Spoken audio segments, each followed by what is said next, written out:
Con 36 minutos, ya tenemos listo el contacto vía Zoom con nuestro primer entrevistado, Rogelio Valencia, candidato a asambleísta. Muy buenos días, licenciado Rogelio Valencia. Usted creo que es abogado también, ¿no? Muy buen día. Muy buenos días, mi estimada Sofía y mi estimado Gustavo. Muchas gracias por la oportunidad y la invitación. Sí, por supuesto, soy licenciado en Ciencias Políticas y Sociales y abogado de los juzgados y tribunales de la República del Ecuador, con una maestría en Derechos Humanos por la Universidad Europea de Madrid y otra en curso en la Universidad Tecnológica de Guayaquil en Derecho Constitucional, para servirles y lógicamente tener esta oportunidad de conversar con los cibernautas y ciudadanía que les sintoniza. O sea que sí se ha preparado para este reto de ser candidato a la Asamblea. ¿Nos recuerda por qué distrito y en qué posición está en esa circunscripción? Sí, por supuesto. La preparación tiene que ver incluso con la hoja de vida en cuanto al servicio, no solamente en lo privado, sino en lo público, por haber asesorado a organizaciones sociales de hecho y derecho en materia de lo que es el procedimiento parlamentario, el buen gobierno de estas organizaciones. Hablábamos de eso. Además, justamente de poder tener la oportunidad en el servicio público, 4 años en el Consejo Metropolitano de Quito, primero asesorando al Consejo propiamente dicho, que está conformado por 22 miembros, 21 concejales y un alcalde, y por supuesto luego a la vicealcaldía. Esto fue del 2019 al 2023. Estoy de candidato actualmente por el partido Izquierda Democrática Lista 12, Rogelio Valencia, en segundo casillero como principal por la circunscripción o distrito electoral número 2 de esta provincia del Guayas. Que es lo que conocemos como Tarqui Popular, porque ya se definió bien esta circunscripción 2, que estaba repartida entre Tarqui clase media, digamos así, y Tarqui Popular, como se le ha denominado todo lo que es Monte Sinaí, Bastión Popular, Voluntad de Dios, al fondo de esa avenida de la entrada de la 8. Sergio Toral, tiene usted también socio vivienda, todo lo que tiene que ver con Colinas de la Florida, Lomas de la Florida. ¿Y ya lo ha recorrido todo eso? Por supuesto, Vergeles, Milote, lo que es Villa Bonita, La Beata, San Francisco, Puente Lucía, todo. Prácticamente eso es lo que se denomina Tarqui Popular. También se le conocía o se le suele conocer como Tarqui Rural, que a la parroquia Tarqui, que es la más grande en esta ciudad, junto con Febres Cordero y Jimena, por supuesto, dentro del Cantón Guayaquil, ¿no? A pesar de que esto es elección de asambleísta provincial, está esta división del Distrito 2 de esa manera. Una parte de la Tarqui, lo que se conoce como la popular, otra parte concreta ya de toda la parroquia urbana es Pascuales y por supuesto también está considerado todo Chongón. Eso es lo que es la circunscripción 2 actualmente. Abogado, y en sus recorridos, ¿qué usted ha podido ver? ¿Cuáles son las necesidades de estos distritos? ¿Y qué es lo que usted haría en la Asamblea Nacional? Les acaba de decir que usted tiene conocimiento de procedimiento parlamentario. Conversábamos el otro día aquí en este programa que había asambleístas. Nuestro compañero Orlando Morán desde Quito nos decía asambleístas que no conocían el procedimiento parlamentario. Entonces, algo básico. ¿Usted qué haría desde la Asamblea Nacional por la gente la que está visitando y por sus distritos? Bien, muchas gracias. La pregunta es interesante y fundamental. Primero, no tenemos como candidatos asambleístas que partir de hablar de lugares comunes, sino de cosas concretas, porque hay situaciones y necesidades concretas. Efectivamente, todo lo que es la Tarqui Popular o lo que se pueda decir como Tarqui Rural, en realidad no cabría lo rural porque son parroquias urbanas. La Tarqui Popular, lo que es la parroquia Pascuales y lo que tiene que ver con todo Chongón, que ahí hay una discusión si se mantiene, porque en algún momento fue parroquia rural, ahora se entiende, es parroquia urbana. Todas estas, si usted analiza en territorio, se va a dar cuenta que la clase poblacional que las habita, por lo general es de clase media, baja o baja, completamente, y en muchos casos con necesidades urgentes. Lo que más usted puede observar es que requieren cosas que definitivamente a través de la Asamblea Nacional, de forma directa, muy probablemente no se puede resolver, porque resulta que son necesidades como el tema de salud, como el tema de educación. Ya hablamos, por ejemplo, de dispensarios médicos requeridos, hablamos de unidades educativas requeridas, estructuras, hablamos de vialidad, hablamos del tema de alcantarillado y todo aquello que tiene que ver con la energía eléctrica. Eso, por supuesto, no hace un asambleísta, pero hay un punto fundamental que generalmente no se dice y que incluso desconocen asambleístas en ejercicio y otros que están para la reelección.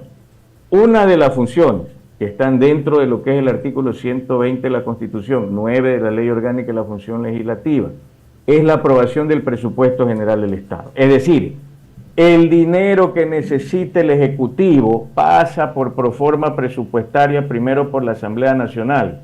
Muchos no dicen esto porque resulta que son corresponsables de la aprobación que hacen de presupuestos que se recortan justamente para el sector salud, porque luego de 16 años que tenemos de vigencia en la Constitución, resulta que hasta el día de hoy no se cumple las disposiciones transitorias que se refieren a que para el Sistema Nacional de Salud hay que destinar el 4% del Producto Interno Bruto.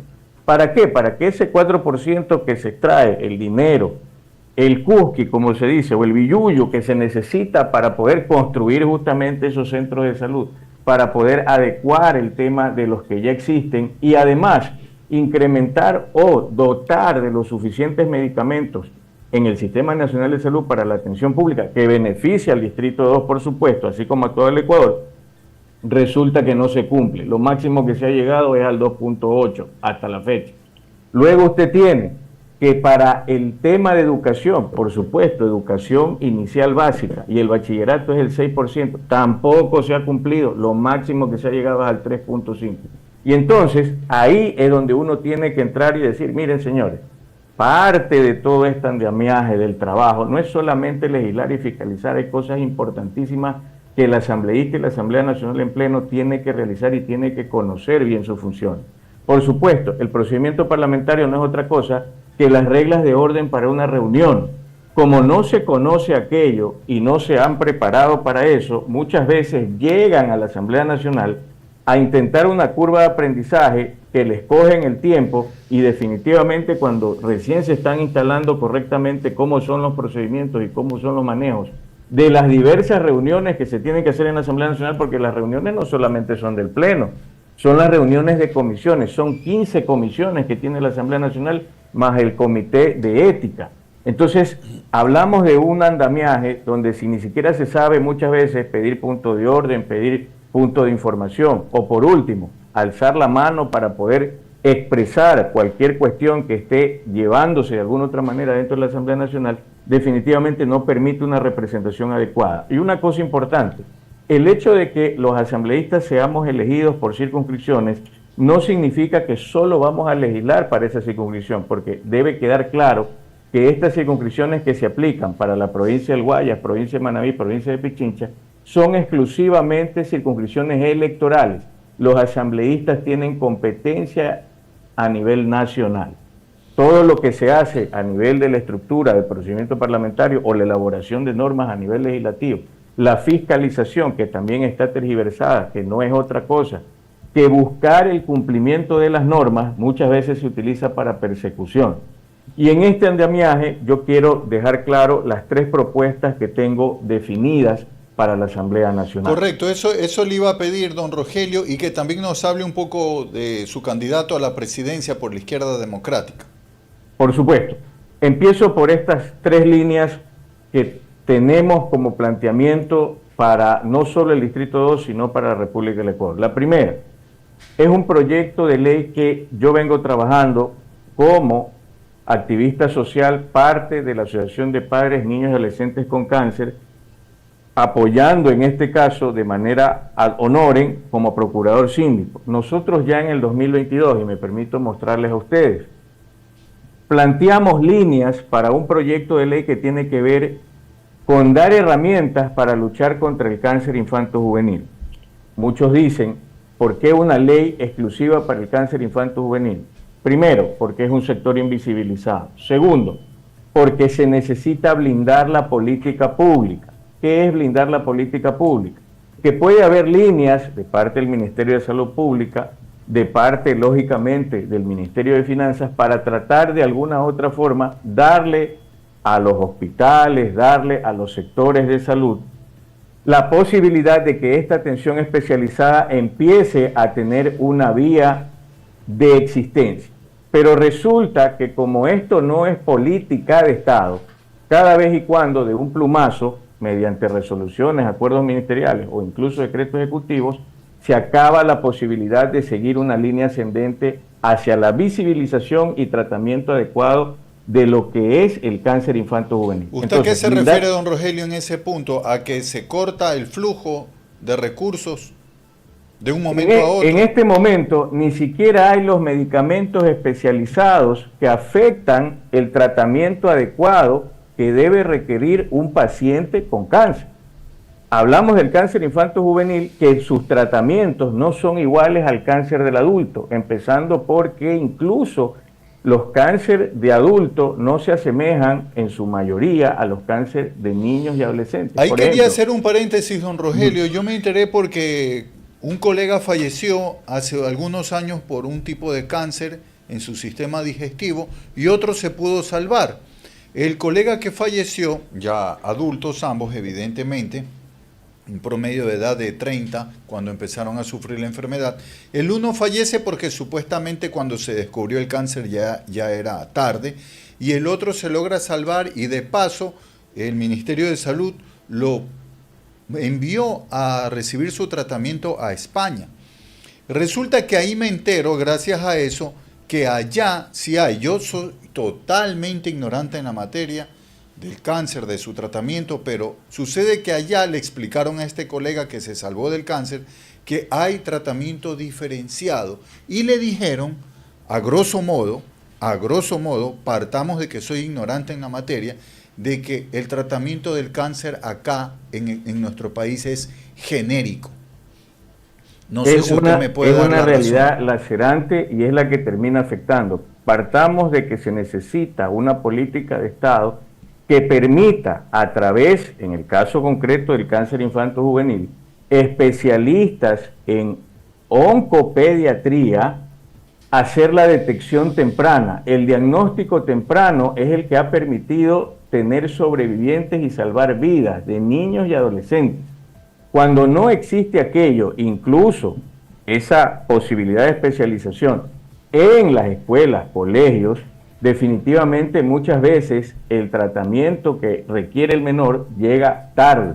Y una cosa, no solamente hablemos de lo urbano. En lo urbano existen problemas gravísimos para no solo la detección, sino la atención del cáncer infanto-juvenil. Ahora, imagínese usted en el tema rural y en el tema marginal.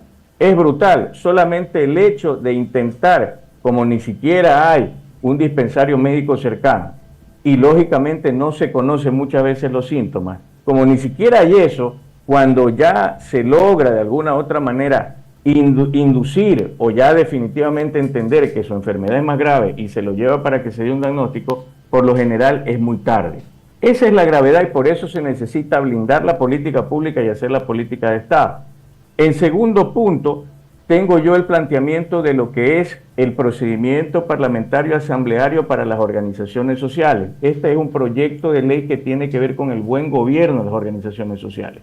¿Por qué me refiero a esto? En la experiencia que yo he tenido casi 20 años asesorando organizaciones sociales de todo tipo, he llegado a la conclusión de que definitivamente las personas no tienen herramientas, por más leyes orgánicas de participación ciudadana que exista, o incluso la existencia del Consejo de Participación Ciudadana y Control Social, no llega completamente a poder instrumentar la posibilidad de que las personas sepan reunirse, porque todos aquí sabemos, y la mayoría hemos estado en reuniones del comité barrial, hemos estado en reuniones de la asociación de propietarios, hemos estado en reuniones incluso del club deportivo, o por qué no decirlo, de cualquier organización social que pretende hacer servicio social. En esas reuniones, como ni siquiera se conocen los elementos básicos para hacer la reunión, resulta que eso termina no solamente en insultos, peleas y desperdicio de tiempo, sino que no se llega a ningún lado. Y de eso se aprovechan dirigentes que se dicen líderes, que se toman las organizaciones y se presentan como representantes y le hacen daño al tejido social. Por eso es necesario darle herramientas suficientes a la ciudadanía para fortalecer ese tejido social a través de las organizaciones sociales con el buen gobierno de las mismas. Y finalmente, la otra propuesta que yo tengo clara, que justamente va de la mano con el tema de la política pública para sostenerla como política de Estado, es la regulación completa de los procesos de transición. ¿Cómo es posible que en el Ecuador no exista norma alguna que determine con claridad que cada vez que se ha elegido una autoridad, lógicamente a través del voto popular, y que otra está terminando su periodo, estos tienen que obligatoriamente pasar a un proceso regulado de transición, no de acuerdo a lo que les parece? Ya tenemos malas experiencias. En el caso concreto de Guayaquil, ustedes recordarán, tanto el alcalde electo como la alcaldesa que estaba por salir armaron comisiones para llevar ese proceso de transición. Pero de repente, cuando empezaron a tratar temas que tenían que ver con en cómo quedaba el tema presupuestario del municipio, se desarmó todo. Entonces, eso no puede ser, eso tiene que estar regulado. Yo conozco un caso, justamente luego de la elección del 2023 seccional, en Bucay, General Elizalde, el alcalde electo no le dejó entrar, mejor dicho, el alcalde en funciones no le dejó entrar al alcalde electo. ¿Cómo es posible eso? Al Palacio Municipal de ese cantón. Eso no puede seguir sucediendo. Otra cosa, fuimos testigos que terminando el periodo, lógicamente en esto que fue la muerte cruzada, que nada más sirve para completar lo que terminaba o lo que debió haber terminado Guillermo Lasso, Daniel Noboa tuvo que hacer un llamado de atención en su momento para que no le estén firmando contratos de última hora ni realizando acuerdos ministeriales que ya no tenían ningún sentido de parte de quien estaba dejando el poder. Recordarán ustedes que Patricio Donoso, ex ministro de Trabajo, firmó alrededor de unos 5 acuerdos ministeriales que tuvieron que ser derogados apenas empezaba esta administración que está completando periodo. Entonces, esto ya no puede seguir. Esto es una distorsión, no permite. ¿Cómo es posible de que intentemos hablar de política pública que se sostenga en el tiempo y no está regulado los procesos de transición, y cada vez que termine el periodo de una autoridad, la que esté electa ni siquiera se entera de cómo está la situación del lugar que él va a ocupar para poder ejercer, y se come entre 6 meses y un año para recién tener el diagnóstico? Y que no se trate solo de un hecho de buena voluntad, sino que ya esté reglamentado. Sofi, creo que tiene también una consulta. No, más bien acotar. Acotar de que, claro, estos procesos que no están claros, estos temas que no están claros, usted tiene una vasta experiencia de lo que estoy escuchando, más de lo que usted nos había dicho de su experiencia, la está demostrando en esta entrevista al momento de conversar con nosotros, y qué bueno que alguien con esta experiencia aspire a la Asamblea Nacional. Y le tomamos la palabra. Así es. Entonces, abogado, ¿qué otra acción usted cree que es importante para agregar ahí en la Asamblea Nacional? Tenemos temas también bastante difíciles en el país, el tema de la inseguridad, el tema de la electricidad, que la gente tal vez lo vive día a día y lo está viviendo en este momento. Entonces, que tal vez le gustaría saber sus posturas al respecto. Por ejemplo, de la crisis energética, cómo resolver, cómo ayudar. Yo sé que la Asamblea es más allá de las leyes y del ejecutar, lo hace el Ejecutivo, pero ¿qué posiciones tiene usted al respecto? Muchas gracias. Me permite entrar al otro tema que es parte también de la propuesta. Ya hablé yo de un tema puntual que tiene que ver con estar atentos y revisar correctamente la proforma presupuestaria para exigir que se cumplan los presupuestos en donde están los sectores de mayor necesidad. Pero en materia de fiscalización, que está tergiversada porque la fiscalización no es persecución, no se trata de llevar al banquillo a cada ministro o a cada funcionario público para destituirlo y lógicamente censurarlo y dejarlo sin 2 años de derechos políticos. No se trata solo de eso, porque muchas veces cuando ya se hace el proceso de fiscalización, el daño está hecho. La idea de la fiscalización es hacer seguimiento del cumplimiento de la ley y, por supuesto, tratar de corregir la actuación que tiene el Ejecutivo respecto a cualquiera de las cuestiones que están afectando a la población. Caso concreto, ¿cómo es posible que teniendo una emergencia de energía eléctrica que no se ha terminado todavía? Cuidado, no se ha terminado. Gracias a Dios tenemos lluvias suficientes en lo que es la región de la Sierra Central para estar como estamos ahora estabilizados en materia de energía eléctrica, pero el problema de fondo no se ha terminado. ¿Cómo es posible que existiendo eso, aún en el momento más álgido, la Asamblea Nacional, que ha conformado comisiones especializadas ocasionales, que eso está dentro de sus competencias, para muchas cosas, no haya conformado una comisión ocasional especializada para hacer la fiscalización, porque efectivamente no le creemos al gobierno, no le creemos lo que ha dicho Daniel Noboa respecto a este tema. Entonces, ¿dónde están nuestros representantes para levantar la mano y decir, conformemos una comisión, así sea de 5 miembros,